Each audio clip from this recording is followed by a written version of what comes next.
നമസ്കാരം. മന്ത്രി ഗണേഷ് കുമാറിനെതിരെ ആരോപണങ്ങൾ ശരിവെക്കുമ്പോഴും നിയമ നടപടിക്കില്ലെന്ന നിലപാടിലാണ് ഭാര്യ ബിന്ദു മേനോൻ. ഇത് ഗണേഷിന് ആശ്വാസമാണ്. അതേസമയം തെരഞ്ഞെടുപ്പ് കാലത്ത് മുഖ്യമന്ത്രി പിണറായിക്കും ഇടതുമുന്നണിക്കും തലവേദനയാകുകയാണ് ഇപ്പോഴത്തെ വിവാദം. വിഷയം കോൺഗ്രസ് ഇതിനോടകം ഏറ്റുപിടിച്ചിട്ടുണ്ട്. തനിക്ക് നേരിട്ട ദുരനുഭവം മുഖ്യമന്ത്രിയുടെ മകളോട് പറഞ്ഞിരുന്നുവെന്നാണ് ബിന്ദു വെളിപ്പെടുത്തിയത്. വിവാഹബന്ധത്തിൽ വർഷങ്ങളായി പ്രശ്നം നിലനിൽക്കുകയാണെന്നും ബിന്ദു മേനോൻ വെളിപ്പെടുത്തി. ശ്രീലേഖ പ്രശ്നപരിഹാരത്തിനായി 2019 ഇടപെട്ടിരുന്നു. മന്ത്രിയായതിനു ശേഷം നിരവധി പ്രശ്നങ്ങളാണ് ഉണ്ടായിട്ടുള്ളത്. പല സ്ത്രീകളുടെയും പേരിൽ വഴക്കുണ്ടായിട്ടുണ്ടെന്നും തനിക്ക് സംശയരോഗമെന്ന് പറഞ്ഞ് കുറ്റപ്പെടുത്തുകയാണ് ചെയ്തതെന്നും അവർ വെളിപ്പെടുത്തി. മന്ത്രിയെ വാളകത്തെ വീട്ടിൽ കണ്ടത് വളരെ മോശം സാഹചര്യത്തിലാണെന്നും ശ്രീലേഖയുടെ നിർദ്ദേശപ്രകാരമാണ് പോലീസ് സഹായം തേടിയതെന്നും ബിന്ദു മേനോൻ പറഞ്ഞു.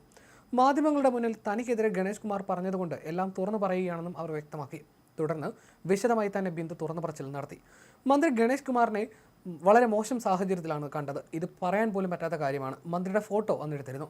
ആ ഫോട്ടോകളെല്ലാം തന്നെ കയ്യിലുണ്ട്. BJP കൗൺസിലറായ ശ്രീലേഖ തൻ്റെ ബന്ധുവാണെന്നും അവരുടെ നിർദ്ദേശപ്രകാരമാണ് പോലീസ് സഹായം തേടിയതെന്നും ബിന്ദു മേനോൻ പറഞ്ഞു. പുറത്തേക്ക് കടക്കാൻ ശ്രമിച്ചപ്പോൾ മന്ത്രിയുടെ സ്റ്റാഫ് തടഞ്ഞു. അന്ന് ഫോൺ പിടിച്ചു വാങ്ങാൻ ശ്രമിച്ചു.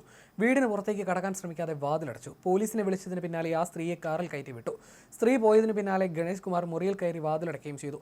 തങ്ങൾക്കൊന്നും ചെയ്യാനില്ലെന്ന് പറഞ്ഞ് പോലീസ് കൈയൊഴിയുകയാണ് ചെയ്തത്. പ്രതികരിക്കേണ്ടെന്നാണ് ആദ്യം കരുതിയതെന്നും മാധ്യമങ്ങളുടെ മുന്നിൽ തനിക്കെതിരെ പറഞ്ഞതുകൊണ്ടെല്ലാം തുറന്നു പറയുകയാണെന്നും അവർ വ്യക്തമാക്കി. അതേസമയം തിരഞ്ഞെടുപ്പ് അടുക്കുമ്പോൾ അലവലാതിത്തരങ്ങൾ വരുമെന്നും ഇതൊക്കെ താൻ പ്രതീക്ഷിച്ചതാണെന്നുമായിരുന്നു ഗണേഷ് കുമാർ ആരോപണത്തോട് നേരത്തെ പ്രതികരിച്ചത്. തനിക്കെതിരെ ഉയരുന്ന ആരോപണങ്ങളെക്കുറിച്ച് മാധ്യമങ്ങളുടെ ചോദ്യങ്ങൾക്ക് മറുപടി നൽകുകയായിരുന്നു മന്ത്രിയുടെ പരാമർശം.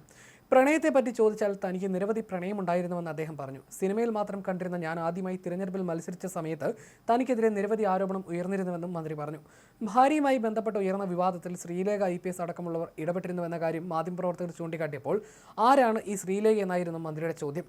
അവരൊക്കെ കുശുമ്പ് കൊണ്ട് നടക്കുകയല്ലേ? അവരെ മേയറാക്കാതെ രാജേഷിനെ മേയറാക്കിയതിന് കുശുമ്പ് കൊണ്ട് പിണങ്ങി വീട്ടിലിരിക്കുന്ന ആളാണ് ശ്രീലേഖയെന്നും അദ്ദേഹം പറഞ്ഞു. അവരിങ്ങനെ പറയാൻ കാരണം എന്താണെന്ന് തനിക്കറിയില്ല. അവർ BJP-കാരിയാണ്. ഞാൻ LDF-കാരനാണെന്നായിരുന്നു മന്ത്രിയുടെ പ്രതികരണം.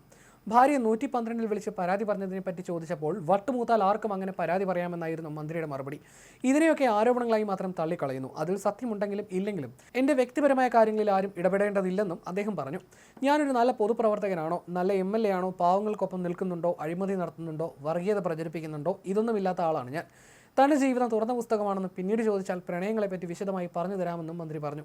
ഇപ്പോഴത്തെ വിവാദങ്ങൾ തനിക്ക് ഭൂരിപക്ഷം കൂട്ടാനെ സഹായിക്കുമെന്നും അദ്ദേഹം പറഞ്ഞു. തിരഞ്ഞെടുപ്പ് എടുത്തപ്പോൾ വീണ്ടും തനിക്കെതിരെ ആരോപണങ്ങൾ ഉയർന്നുവെന്ന് ജനം ചിന്തിക്കും. വൻ ഭൂരിപക്ഷത്തിൽ തന്നെ ഇത്തവണ ജയിക്കുമെന്നും ഗണേഷ് കുമാർ പറഞ്ഞു. വ്യക്തിപരമായ കാര്യം, വീടിനകത്തുള്ള കാര്യങ്ങൾ മാധ്യമങ്ങളോട് പറയേണ്ടതില്ല എന്ന് ഞാൻ കരുതി. പക്ഷേ നിങ്ങളുടെ അടുത്ത് എനിക്ക് ഒളിച്ചു വെക്കാനൊന്നുമില്ല. പ്രണയം ഒരു കുറ്റമല്ല. ചിലർ ഒളിച്ചു വെക്കുന്നു, ചിലർ പരസ്യമാക്കുന്നു.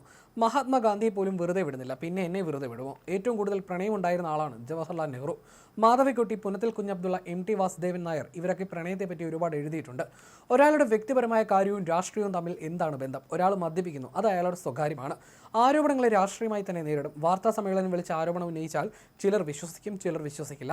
പത്തനാപുരത്തുകാർക്ക് 25 കൊല്ലമായിട്ട് എന്നെ അറിയാം. അതുകൊണ്ട് തന്നെ ഇത്തവണ ഞാൻ ജയിക്കും. മറ്റുള്ളവരെക്കുറിച്ച് അപവാദം പറയുന്നത് ഒരു രോഗമാണെന്നും അദ്ദേഹം പറഞ്ഞു. ഇതൊക്കെ കുശുമ്പാണ്. എല്ലാവരും പ്രണയിക്കൂ, അപ്പോൾ ആർക്കും അസൂയ ഉണ്ടാകില്ലെന്നും മാധ്യമങ്ങളുടെ ചോദ്യത്തിന് മറുപടിയായി ഗണേഷ് കുമാർ പറഞ്ഞു.